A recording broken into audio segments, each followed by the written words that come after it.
Hello guys, welcome to my YouTube channel. जैसे हमने कल डिस्कस किया था प्रेम्बल के बारे में। कल हमने डिस्कस किया था we the people of India, जिनके पास अथॉरिटी है गवर्नमेंट बनाने की और गवर्नमेंट को गिराने की, अगर वो हमारे एस्पिरेशंस को और लॉज एंड पॉलिसीज़ फ्रेम नहीं करते हैं as per the need of the people. ठीक है, आज हम डिफरेंट डिफरेंट टर्म्स को डिस्कस करेंगे, जिसमें है sovereignty, socialism and third one will be secularism. ठीक है, तो इस लेक्चर में हम क्या देखेंगे कि जो तीन टर्म्स हैं वो हमारे प्रियम्बल में मेंशन्ड हैं। ठीक है, और जो ग्लोबल कंसेप्ट है सॉवर्निटी, सोशलिज्म, सेकुलरिज्म का, उसको इंडिया ने किस हिसाब से इंटरप्रेट किया है और इंडिया के कंटेक्स्ट में कैसे उसको शेप किया है अपने अकॉर्डिंग टू देयर नीड। ठीक है, और ताकि बेटर गवर्नेंस हो सके और इकोनॉमी भी बेटर हो सके इंडिया की, और सोशल इनइक्वालिटीज़ या डिस्पैरिटीज़ जो हैं वो डिक्रीज़ हो सकें। ठीक है, सो नेक्स्ट देखते हैं, हम अब सॉवर्निटी देखते हैं। सॉवर्निटी का मतलब क्या होता है? The unyielding pursuit of national interest. ठीक है, मतलब हम अपने नेशनल इंटरेस्ट को पहले रखेंगे and the decisions will be free from external influence. मतलब जो भी हमारे एक्सटर्नल पावर्स हैं, जैसे हम यूएस को देखते हैं, रशिया को देखते हैं, ठीक है, ग्लोबल पावर्स को, तो इनका हमारे ऊपर कोई इन्फ्लुएंस नहीं है। Will take our decisions on our own.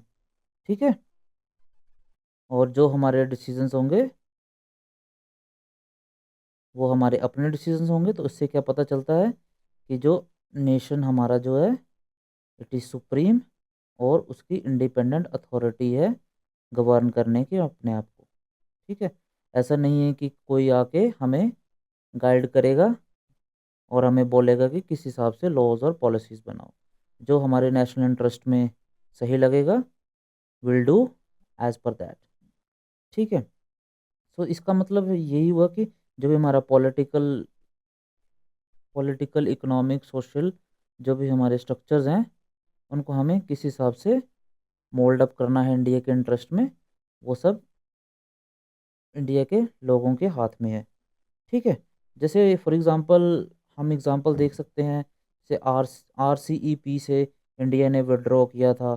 ठीक है, फिर स्टेट रीऑर्गेनाइजेशन एक्ट जो था 2009 का फॉर जम्मू एंड कश्मीर, वो इंडिया ने बनाया था। ठीक है, सो इसमें किसी भी हमारा इन्फ्लुएंस नहीं था किसी भी एक्सटर्नल पार्टीज़ का। ठीक है, तो ये क्या है, ये बताता है हमें clear assertion that India is right to chart its own course, prioritising domestic welfare and security over external pressure और एफिलिएशंस। मतलब हमें अपने आप को देखना है पहले, जो हमारे लिए बेस्ट थिंग है। ठीक है, हमें औरों के अकॉर्डिंग नहीं चलना है, एक्सटर्नल पावर्स के। ठीक है, तो ये हमारा सोवर्निटी हो गया। नेक्स्ट टॉपिक है हमारा सोशलिज्म। सोशलिज्म की जो अप्रोच है इंडिया में is very different from the approach which is used globally. ठीक है, जैसे फॉर एग्जांपल हम देख लेते हैं ग्लोबल इंटरप्रिटेशंस क्या है। ग्लोबल इंटरप्रिटेशन में हम एग्जांपल ले लेते हैं, जैसे USSR, चाइना। तो ये क्या थे, जो हमारे रिसोर्सेज हैं वो स्टेट ओनरशिप है, मतलब वो गवर्नमेंट के हाथ में है, मीन्स ऑफ प्रोडक्शन उनके हाथ में है, एग्रीकल्चर उनके हाथ में है। So basically it is all government control. जिस हिसाब से गवर्नमेंट चाहेगी उनको एलोकेट करेगी रिसोर्सेज को to the people of the country. ठीक है, वहीं हम देखते हैं नेहरूवियन विजन जो था, जो जवाहरलाल नेहरू ने ले डाउन किया था, तो वो क्या बोलते थे, सोशलिज्म एक ऐसी चीज़ है, एक ऐसा टूल है जिससे हम क्या हैं, गरीब से गरीब पीपल जो हैं हमारी कंट्री में और जो मार्जिनल सेक्शंस हैं सोसाइटीज़ की, ठीक है, उनको भी हम प्रॉपरली बेनिफिट्स दे पाएँ, जिससे कि इक्वालिटी की तरफ हम जा सकते हैं और उससे सोशो इकोनॉमिक जो डिस्पैरिटीज़ हैं दैट विल रिड्यूस। ठीक है, so this is Nehruvian vision. उसके बाद इंदिरा गांधी जी आती हैं, उन उन्होंने क्या कहा कि उन्होंने भी यही कहा कि इंडियन सोशलिज्म में वी डोंट वांट कि 100% नेशनलाइजेशन हो सेक्टर्स का, ठीक है। बट उन्होंने एक चीज़ क्लियर कर ली, कुछ सेंसिटिव सेक्टर्स होते हैं, स्ट्रेटेजिक स्ट्रक्चर्स सेक्टर्स होते हैं, जैसे हमारा न्यूक्लियर पावर प्लांट्स हैं, ठीक है। तो वो हम किसी प्राइवेट एंटिटी को नहीं दे सकते, ठीक है, because that can be risky, ठीक है। तो वो क्या है, वो हमेशा गवर्नमेंट के कंट्रोल में ही रहेगा, ठीक है। नेक्स्ट है हमारा सुप्रीम कोर्ट क्या बोलता है। सुप्रीम कोर्ट का भी यही कहना है कि सोशलिज्म का मतलब है हमें इक्वलिटी प्रमोट करनी है, अपॉर्चुनिटी देनी है सभी को टू ग्रो एंड एंड करना है वेस्टेड इंटरेस्ट, ठीक है। हमें नेपोटिज्म एंड करना है, ठीक है। हमें फेयर डिसीजंस लेने हैं, ठीक है। जैसे फॉर एग्जांपल कोल की जब एलोकेशन होती है तो बिडिंग होती है, जैसे स्पेक्ट्रम बिडिंग होती है, ठीक है, टेलीकॉम कंपनीज के लिए। तो उसमें क्या होता है, फेयर चांस दिया जाता है सभी को, और ताकि एक मोनोपोली जो है वो एंड की जाए। मोनोपोली मतलब किसी एक का ही कंट्रोल होना, कंट्रोल ऑफ ओनली वन, ठीक है। जैसे वन कंपनी हो सकती है, वन ऑर्गेनाइजेशन हो सकती है। सो वो चीज़ हमें एंड करनी है, क्योंकि वो एंड करेंगे तभी हम इक्वालिटी की तरफ मूव कर सकते हैं। सब जो हमारी चीज़ें हैं वो फेयर डिसीजंस होंगे, और एक सोशो इकोनॉमिक डिस्पैरिटीज जो हैं वो हम रिड्यूस कर पाएंगे, ठीक है। नेक्स्ट पॉइंट देखते हैं। इकोनॉमीज अलग अलग टाइप की होती हैं, जैसे एक नेशनलाइजेशन होती है जिसमें सारे रिसोर्सेज जो हैं वो स्टेट कंट्रोल करेगा। एक होता है प्राइवेटाइजेशन, एक टाइप ऑफ इकोनॉमी। उसमें क्या होता है, जितने भी रिसोर्सेज हैं वो प्राइवेट एंटिटीज को डिस्ट्रीब्यूट कर दिए जाते हैं, ठीक है। तो देख लेते हैं। हिस्टोरिकली इंडिया अडॉप्टेड नेशनलाइजेशन की सेक्टर्स, जैसे बैंकिंग को नेशनलाइज कर दिया गया था, इंश्योरेंस को, हैवी इंडस्ट्रीज को, to insure equitable resources of distribution of resources and, ताकि कंसंट्रेशन ऑफ वेल्थ जो है वो कुछ लोगों के पास ना रह जाए। मतलब जो हमारे रिच हैं सब कुछ उनके पास ही ना रह जाए, बल्कि जो पुअर हैं और जो मार्जिनलाइज्ड हैं वो भी रिसोर्सेज का यूज़ कर सकें, यूज़ रिसोर्सेज, ठीक है। ये हो गया हमारा नेशनलाइजेशन का पॉइंट। प्राइवेटाइजेशन में देखते हैं, इंडिया ने प्राइवेटाइजेशन जैसे 1990s में लिबरलाइजेशन, प्राइवेटाइजेशन और ग्लोबलाइजेशन जैसे आया था, ठीक है। तो वो क्या किया था, सेक्टर्स को प्राइवेट इन्वेस्टमेंट के लिए ओपन अप कर दिया था। तो उससे क्या हुआ, प्राइवेट जब एंटिटीज़ आती हैं बहुत सारे तो कंपटीशन बढ़ता है। कंपटीशन बढ़ेगा तो उनका वो जो कंपनीज हैं वो कोशिश करेंगी बेटर सर्विसेज टू पीपल, ठीक है। वो कोशिश करेंगे कि बेटर से बेटर सर्विसेज हम लोगों को दे पाएँ, ताकि कंपनी भी आगे ग्रो कर सके, एफिशिएंसी बढ़ेगी और टेक्नोलॉजिकल एडवांसमेंट होगी, क्योंकि हर एक कंपनी चाहेगी वो दूसरी कंपनी से ज़्यादा ग्रो हो और compete कर सके मार्केट में, ठीक है। तो ये क्या है, स्टिमुलेट करती है इकोनॉमिक ग्रोथ को, ठीक है। Next is government oversight. Government oversight का मतलब है, अगर कुछ जैसे हम बोल रहे हैं कि प्राइवेटाइजेशन कर दी गई है, ठीक है।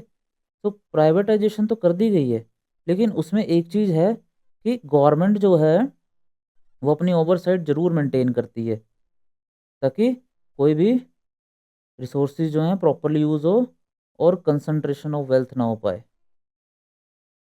कंसंट्रेशन ऑफ वेल्थ अगर रिच के पास ही जाता है सब कुछ, तो that is not our type of socialism, ठीक है। तो उस चीज़ को मेंटेन करने के लिए गवर्नमेंट अपना ओवरसाइट रखती है चीज़ों पे, ताकि सेफ गार्ड रहे पब्लिक इंटरेस्ट एक्सप्लोटेशन बचे और फेयर मार्केट प्रैक्टिसेस हों। ठीक है, so this is our type of economy which is called as mixed economy. ठीक है, तो इससे क्या होगा, प्राइवेट सेक्टर होगा तो एफिशिएंसी भी बढ़ेगी, टेक्नोलॉजिकल एडवांसमेंट भी होगी, और साथ में जब गवर्नमेंट की ओवरसाइट रहेगी तो क्या होगा, कंसंट्रेशन ऑफ वेल्थ नहीं होगा और फेयर प्रैक्टिसेस जो है मेंटेन रहेंगी, जिससे क्या है, we can look for better economic and social growth. ठीक है, तो ये हो गया हमारा मिक्स्ड इकोनॉमी का पॉइंट। नेक्स्ट पॉइंट हम देखते हैं, थर्ड जो हमने डिस्कस करना था वो है सेकुलरिज्म। सेकुलरिज्म जो है वो कंसेप्ट भी इंडिया का जो है ग्लोबली जो रिकग्नाइज कंसेप्ट है वेस्टर्न पार्ट में, उससे डिफर करता है। ठीक है, अब देख लेते हैं हम वेस्टर्न मॉडल क्या है, फिर इंडियन मॉडल क्या है, दोनों में डिफरेंस देख लेते हैं। और वेस्टर्न डेफिनेशन के हिसाब से क्या है, सेकुलरिज्म का मतलब है कंप्लीटली अपार्ट है, मतलब स्टेट और रिलीजन दोनों अपार्ट हैं, मतलब दोनों के बीच में लाइन है। ठीक है, मतलब एक दूसरे के साथ नहीं आ सकते, they are mutually exclusive. This means the state generally avoids involvement in religious affairs. ठीक है, for example religious data is not collected in official census, और कोई भी स्टेट फंड जो हैं वो किसी भी रिलीजियस इंस्टीट्यूशन को प्रोवाइड नहीं किए जाते। तो this is western model. Whereas Indian model जब हम देखते हैं, सो इंडियन मॉडल के हिसाब से सेकुलरिज्म क्या बोलता है कि इंडिया में कोई भी ऑफिशियल स्टेट रिलीजन नहीं है। ठीक है, कोई जैसे कोई इस्लाम स्टेट नहीं है, हिंदुइज्म स्टेट नहीं है, क्रिश्चियनिटी स्टेट नहीं है। यहाँ क्या है, all religions are treated equally by the state, हर एक रिलीजन को इक्वली देखा जाता है इंडिया में। ठीक है, और इंडिया में कंसेप्ट क्या है, एक टर्म है हमारा प्रिंसिपल डिस्टेंस, इम्पॉर्टेंट है ये। ठीक है, इसका मतलब क्या है कि जो गवर्नमेंट है वैसे तो इंटरवीन नहीं करेगी, ठीक है, लेकिन अगर कोई इनइक्वालिटी देखते हैं, ठीक है, कुछ देखते हैं कि रिलीजियस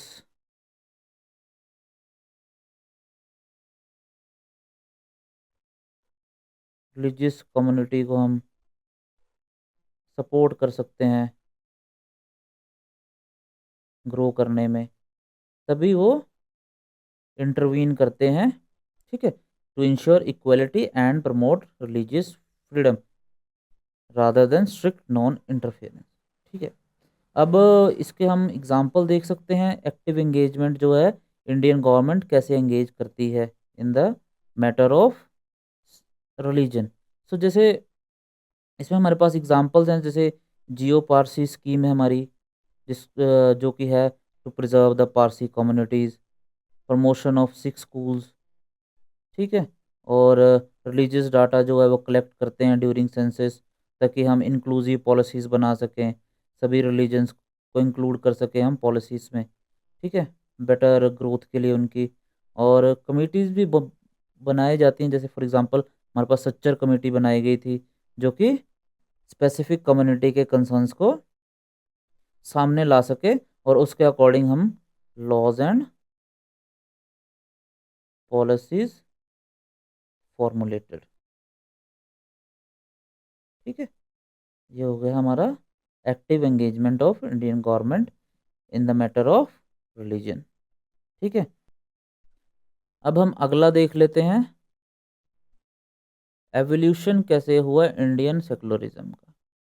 ठीक है, तो फर्स्ट पॉइंट देख लेते हैं, कॉन्स्टिट्यूंट असेंबली की जो डिस्कशंस हो रही थी during the framing of the constitution, उन्होंने एनविजन तो किया था सेकुलर स्टेट। ठीक है, कि इंडिया जो है वो सेकुलर स्टेट ही होगा, कि जो टर्म है वो प्रियम्बल में 42nd कॉन्स्टिट्यूशनल अमेंडमेंट एक्ट हुई थी उसमें ऐड किया गया था। ठीक है, सेकंड टर्म वही, सेकंड पॉइंट हमारा वही है कि जो वर्ड सेकुलर है वो प्रेम्बल में ऐड किया गया था जब इमरजेंसी लगी थी इंडिया में, इंदिरा गांधी के फेज़ में। ठीक है, सो इसलिए ऐड किया गया था कि रीअफर्म करने के लिए कि इंडिया जो है वो हर रिलीजन की रिस्पेक्ट करता है और किसी भी रिलीजन में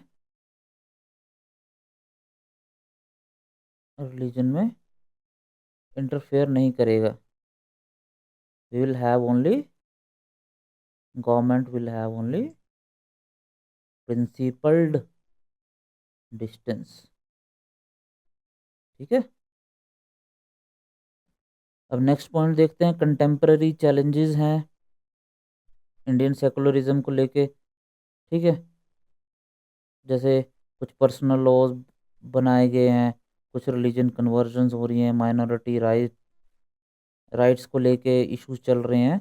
सो ये बताता है हमें क्या क्या चैलेंजेस इंडिया फेस कर रहा है आज सेकुलरिज्म के ऊपर। ठीक है, नेक्स्ट टॉपिक है जुडिशियल इंटरप्रिटेशन। अब जुडिशरी का स्टांस क्या है?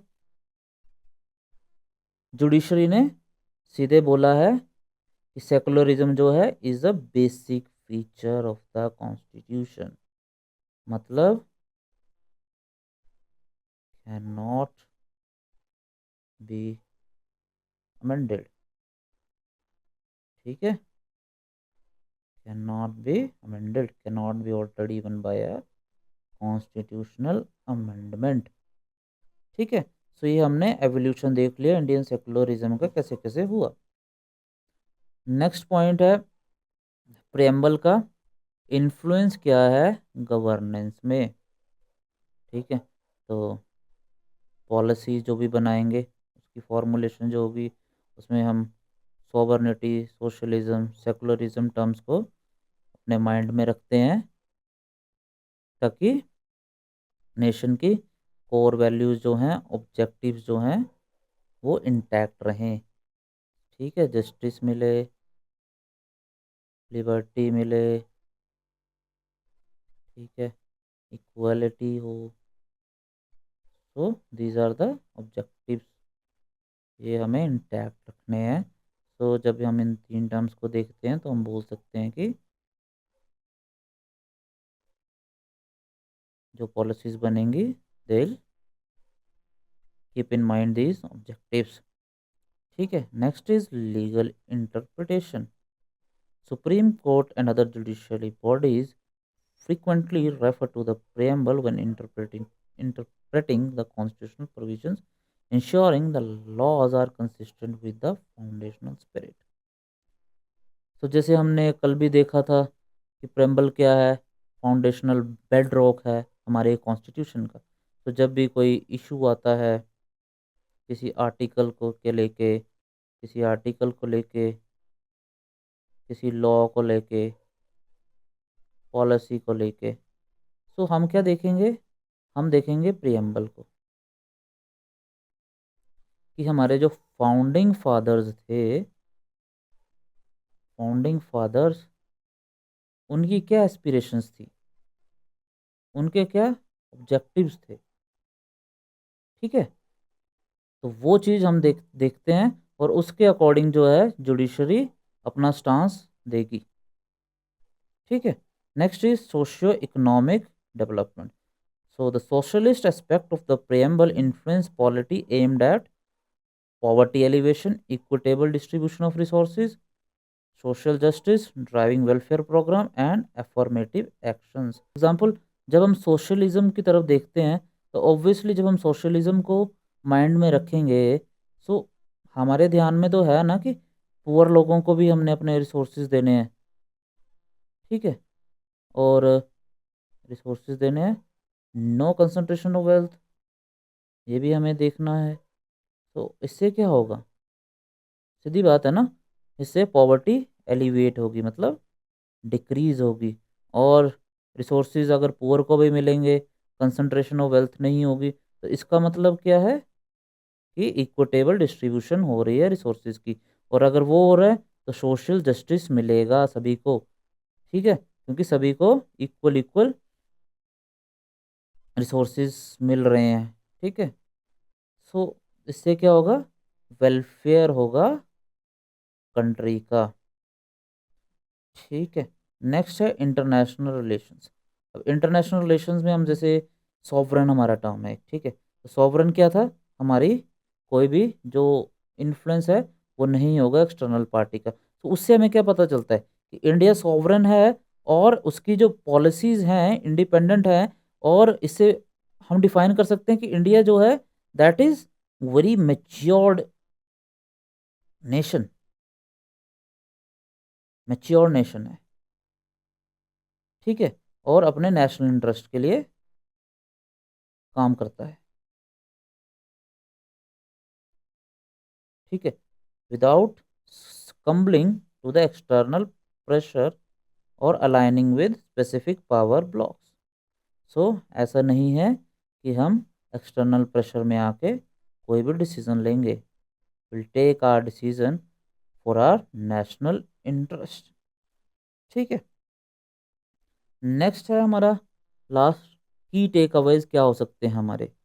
ठीक है, की टेक अवेज, तो sovereignty as autonomy, so India sovereign decision prioritize national interest, अपने देश के लिए जो बेटर है उसको प्रायोरिटी देंगे और अपने इंडिया को विल कीप एट टॉप। ठीक है, reflecting a matured and independent foreign policy and domestic governance. ठीक है, नेक्स्ट है हमारा सोशलिज्म एज इक्वलिटी। सो जैसे हमने देखा इंडिया का सोशलिज्म क्या है, इक्विटेबल रिसोर्सेज का डिस्ट्रीब्यूशन, जिसकी वजह से इनइक्वालिटी रिड्यूस होगी और सोशल जस्टिस जो है वो मेंटेन होगा। और इसमें हमने एक टर्म और पढ़ी थी सोशलिज्म में ही कि इंडिया जो है मिक्स्ड इकोनॉमी है, मतलब प्राइवेटाइजेशन भी है बट गवर्नमेंट ओवरसाइट भी साथ में ही है। ठीक है, सो हम बोल सकते हैं कि ना तो पूरा प्राइवेटाइजेशन है ना पूरा स्टेट कंट्रोल है, which is better for Indian growth. ठीक है, नेक्स्ट है हमारा सेकुलरिज्म एज इंक्लूसिविटी।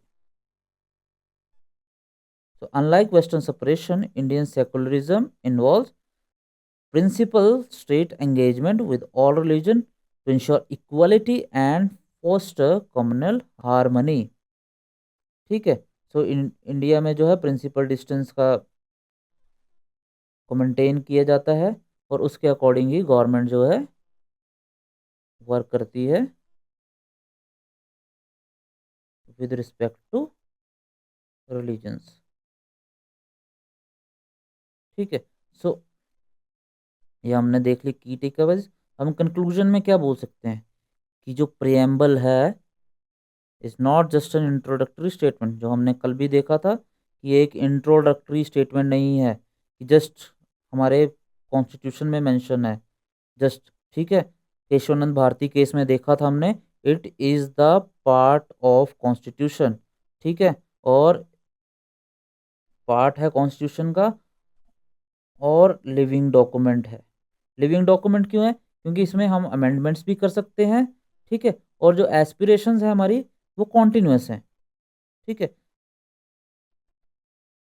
जो कि कॉन्टिन्यूली शेप कर रही है हमारी नेशनल आइडेंटिटीज एंड ट्रेजेक्टरी। सो आगे क्या है हमारा, जो सॉवरनिटी सोशलिज्म सेकुलरिज्म है, उन्होंने क्या किया है, इंडिया को अपना एक पाथ बनाने का मौका दिया है, क्योंकि इंडिया के कंसेप्ट जो हैं they are different from the western concept.